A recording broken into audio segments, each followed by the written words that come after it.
Hi there, I'm Patrick with this week's edition of our midweek highlight show from the stadium. It was nice to have football back on the weekends, and we will look at the major European leagues in a moment. But it has been showers of adulation for the Malaysian contingent success at the Commonwealth Games. It was our best ever performance at the Games, a final haul of 12 gold medals, 2 better than the set target. Badminton contributed 4 gold medals, while shooting and weightlifting came in with 2 each. Cycling, squash, diving and rhythmic gymnastics pulling in 1 each.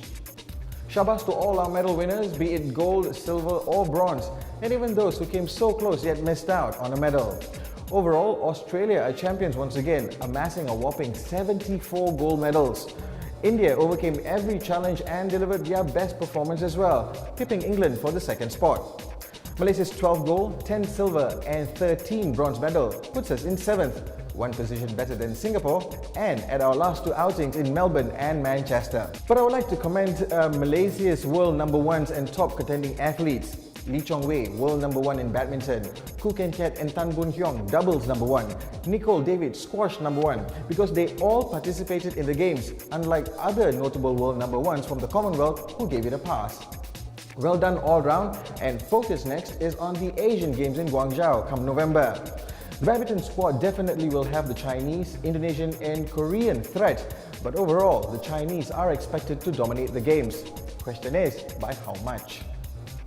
Moving on, some quick results from other sports. In the Australian Motorcycle Grand Prix at Phillip Island, Casey Stoner clinched his 4th consecutive title at his home circuit. Fiat Yamaha's newly crowned world champion Jorge Lorenzo was second, while his teammate Valentino Rossi pipped Stoner's Ducati teammate Nicky Hayden by 0.04 of a second for the final podium placing. On to golf, and riding high from winning the Ryder Cup 2 weeks ago, Ireland's Padraig Harrington won his first tournament in 2 years at the Iskandar Johor Open on Sunday. Harrington was consistent throughout despite caddying a neck injury and finished the final day with a 69 for a 20 under par total. Time for football news. Before we look at the European leagues, a quick update on the Malaysian Cup. No, not this cup, but this cup. Seriously, the tournament is moving into the semi-final stage. After the 2-legged quarter-final matchups, defending champions Negeri Sembilan go through on a 4-1 aggregate win. 4-time champions Kedah qualify for the semis with a 5-2 aggregate win over Terengganu. Club side Johor FC, who will be merged with the state side next season, aim to go out on a high as they go through on the away goals ruling.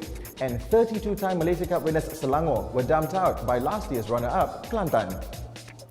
This year's final may prove to be a repeat of last year's finale, as Negeri will play Johor FC, while Kelantan will travel to Kedah for the first leg in the other semi-final. Both legs will be played this week.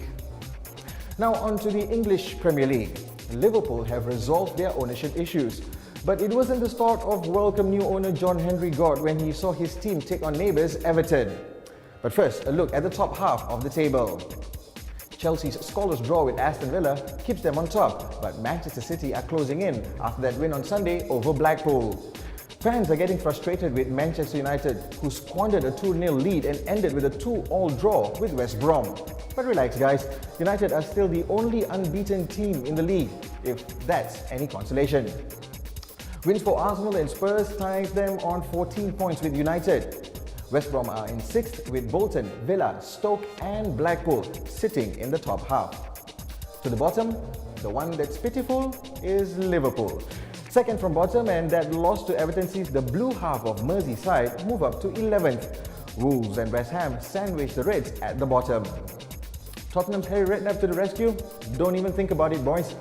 Anyway, the big match this weekend is the Sunday's game between Manchester City playing at home against Arsenal. Adebayor should be in the first 11. If it's so, it's going to be a toasty affair.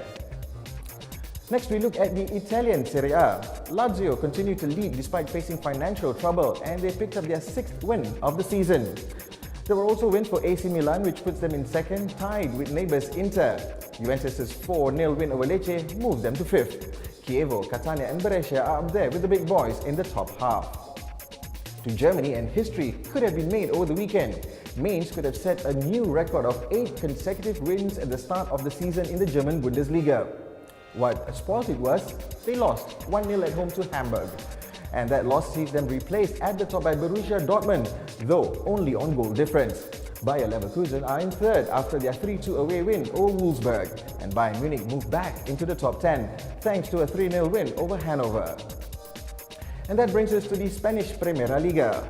Real Madrid are back on familiar turf, that's on top, after they came away with all 3 points at Malaga. Barca move up to third after defeating previous table toppers Valencia by 2-1, while Getafe and Hercules are keeping themselves noticed in the top 10. And we wrap up our highlights looking forward to the inaugural South Korean Formula 1 Grand Prix this weekend. Quite uncharacteristic of the FIA to inspect a brand new circuit just weeks ahead of its first race. But they did give it the green light, and the drivers will be christening the track during their practice runs on Friday. Only then we will get a better picture of what they think of the track. Not a good time to race on a brand new or green circuit as they call it, especially to the boys chasing the world title. Red Bull's Mark Webber now leads the standings by 14 points, while Ferrari's Fernando Alonso and Webber's teammate Sebastian Vettel are tied for second. There are just 3 more races left, including this Korean GP. And all Red Bull have to do is to stop Alonso from winning, and either of their drivers must finish ahead of him in the remaining races. Would Vettel support Webber for his first world title?